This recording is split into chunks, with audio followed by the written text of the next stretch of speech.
میں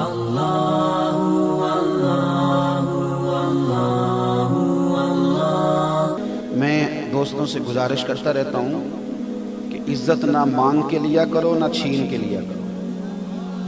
نہ جب تم کہتے ہو نا کہ میری عزت نہیں کی تم مانگ رہے ہو، اور جب تم احتجاج کرتے ہو نا کہ تم نے پروٹوکول نہیں دیا تو اب تم عزت چھین رہے ہو.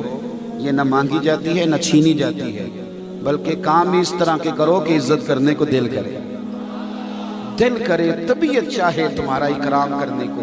بخاری میں بھی موجود ہے حضرت انس بن مالک رضی اللہ تعالیٰ عنہ کی روایت، لیکن قاضی اجاز رحمۃ اللہ علیہ نے تو بڑے ہی حسین انداز میں درج فرمائی ہے.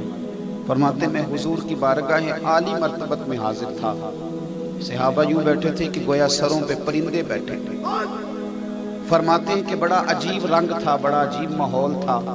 ایک شخص ملک شام کا رہنے والا کوئی پیغام لے کر اپنے امیر کا حاضر بارگاہ ہوا، اور جب اس نے صحابہ کی وہ کیفیت دیکھی نا، ادب والی، ذوق والی، اور بات بھی کرنا تو جچا تلا جملہ بولنا، اے پائے نظر ہوش میں آ یہ کوہ نبی ہے، اور آنکھوں سے بھی چلنا یہاں بے ادبی ہے. وہ انداز دیکھا تو وہ شخص بھی کانپنے لگا، وہ کانپنے لگا. محبوب پاک صلی اللہ تعالی علیہ وسلم نے پوچھا کیوں ڈرتے ہو، کیوں کانپتے ہو؟ تو کہنے لگا میں مدینے کی حکومت کے سربراہ کے پاس آیا ہوں. مجھے پتہ ہے کہ اگر بادشاہوں کو اور سربراہ جو قبیلے کے ہوتے ہیں ان کے مزاج کے خلاف کوئی بات ہو جائے تو درے کھانے پڑتے ہیں. مجھے ڈر لگ رہا ہے کہ کوئی ایسی بات نہ کروں کہ آپ ناراض ہو جائیں. وہ تو چونکہ وہ سہتے آ رہے تھے وہ لوگ، تو اس نے تو اپنے رنگ میں بات کر دی. پر جناب انس بن مالک کہتے ہیں کہ میں نے نا حضور کے چہرہ نور پر آنسو بہتے دیکھے. اس نے ایک بات کی تھی نا، حضور رو پڑے اور مقدس آنکھوں میں آنسو چھلکے، اور فرماتے ہیں پھر کچھ لمحوں کے سکوت کے بعد بات کہاں کی تھی پہنچ کہاں گئی. اس نے کیا کہا اور جواب کیا آیا؟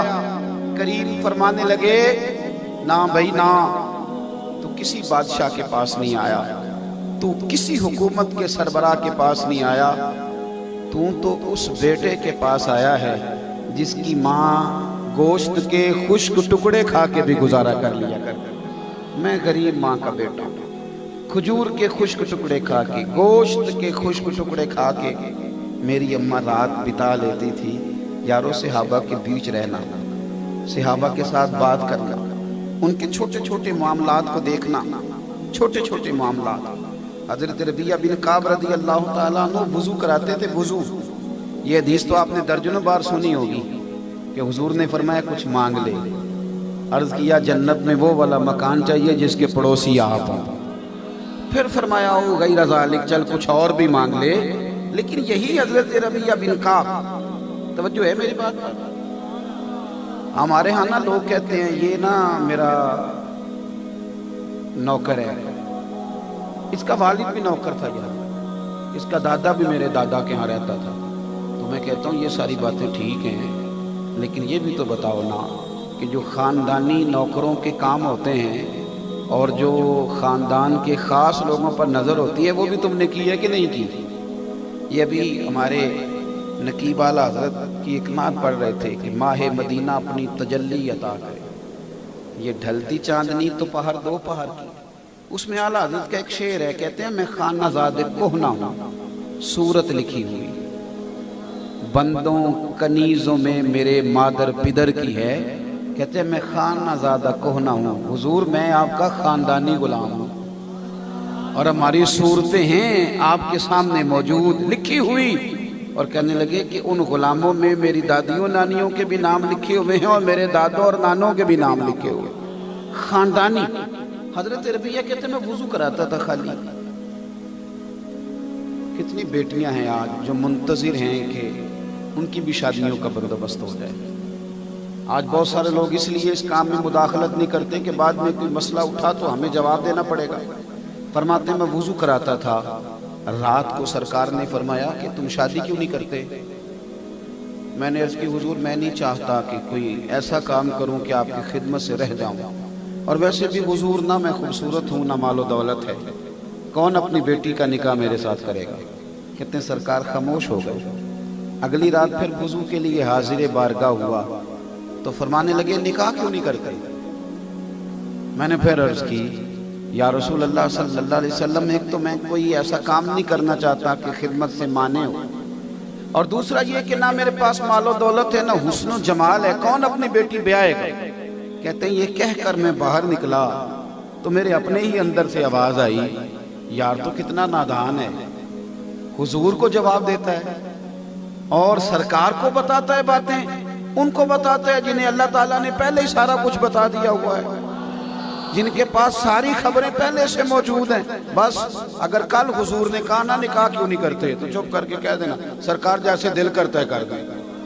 کہتے ہیں وہی ہوا، سرکار نے پوچھا، توجہ ہے میری بات، ہم کیا انتظار کریں گے کہ اب سارے کام وزیر صاحب ہی کریں گے؟ آتا ہر غریب کا مسئلہ حل آ کے کوئی منسٹر ہی کرے گا؟ ایم این اے اور ایم پی اے آئیں گے، ان بیچاروں کے تو اپنے بڑے معاملات بگڑے رہتے ہیں، روز اسمبلیوں میں کوئی نہ کوئی نئی بیعت چھڑی رہتی ہے، وہ اس تہاری سے فارغ ہوں گے تو کچھ اور کریں گے، کاغذ قلم لیے بیٹھے ہیں، رات کو ایک اینکر نے بھی بلانا ہے، اس نے بھی بڑے تابڑ توق سوال کرنے، انہوں نے بھی جواب دینے، اور ہمارے ہاں تو اب لوگ نا، ہمارے پنجابی میں کہتے ہیں دھیان لگے ہوئے ہیں، فلانا دھیان لگا ہوا ہے، اس طرح بہت سارے لوگ موبائل کے دھیان نہیں لگے ہوتے، تو بعد میں وہ ٹائم دیکھنے کا تو اوہ گھنٹہ گزر گیا، ہوش ہی نہیں آتا، یہ تو دھیان لگے رہتے ہیں، کسی نے کوئی بیان دے دیا پھر اس کے دھیان لگ گئے سارے۔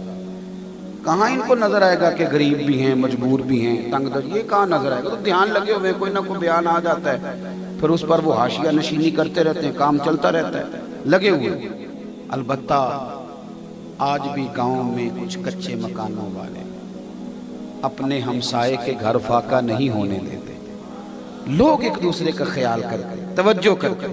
حضرت ربیعہ بن کعب فرماتے ہیں تیسرے دن سرکار نے فرمایا نکاح کیوں نہیں کرتے؟ میں نے عرض کی حضور بندہ نواز جیسے دل چاہے کر دیں، تو فرماتے ہیں حضور نے فرمایا فلاں قبیلے کے فلاں آدمی کے پاس جا کے کہ اپنی بیٹی کا نکاح تیرے ساتھ کر دیں۔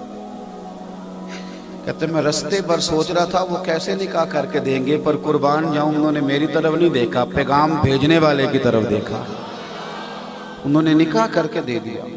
صحیح حدیث میں لفظ موجود ہیں، حضرت فاطمہ بنت قیس رضی اللہ تعالی عنہا بیوہ ہو گئی تھی، ایک پیغام حضرت عبد الرحمن ابن عوف کی طرف سے بھی آیا تھا، وہ بھی عشرہ مبشرہ ہیں، یہ وہ خوبصورت صحابیاں جن کے پیچھے میرے نبی پاک نے نماز بھی ادا فرمائی ہے۔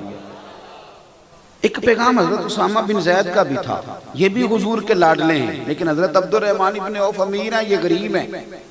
سرکار کی رائے جناب اسامہ بن زید کے حق میں تھی۔ حضرت فاطمہ جو صحابیاں ہیں ان کے والدین نے کہا کہ سرکار نے چونکہ حکم نہیں دیا تو بیٹے ہماری خواہش ہے کہ آپ عبد الرحمن ابن عوف سے نکاح کر لیں۔ جناب فاطمہ بنت قیس فرمانے لگیں ابا جی اماں جی سرکار کی رائے چونکہ حضرت اسامہ بن زید کے حق میں ہے تو آپ اس طرح کریں مجھے میرے نبی کے حوالے کر دیں، آپ اس شخص کی جیب نہ دیکھیں، مال نہ دیکھیں، آپ مجھے اللہ کے رسول کے حوالے کر دیں، اللہ اور اس کا رسول مجھے کبھی ضائع نہیں کریں گے۔ انہوں نے نکاح کر کے دے دیا تو حضرت ربیعہ بن کعب رضی اللہ تعالیٰ عنہ فرمانے لگے پھر میں آیا تو میں سوچ رہا تھا کہ اب میں نے حق مہر کہاں سے دینا ہے اپنی اہلیہ کو، تو حضور نے حضرت بریدہ اسلمی کو بلایا اور بلا کے فرمایا کھجور کی گٹھلی کے برابر سونے کا بندوبست کرو۔ کہتے میں بیٹھا تھا جب حضور بات کر رہے تھے اور جب انہوں نے کہا حضور میں پیش کر دوں گا تو حضور نے مسکرا کے میری طرف دیکھا، فرمانے لگے ربیعہ نے نا اپنی بیوی کو حق مہر دینا ہے۔ پھر ایک صحابی سے کہا کہ ایک مینڈھے کا بندوبست کرو، میرے ربیعہ نے ولیمہ کرنا ہے۔ فرماتے ہیں یارو میں تو خالو وضو ہی کراتا تھا، وضو کراتے کراتے میرا گھر بھی بس گیا اور مدینے والے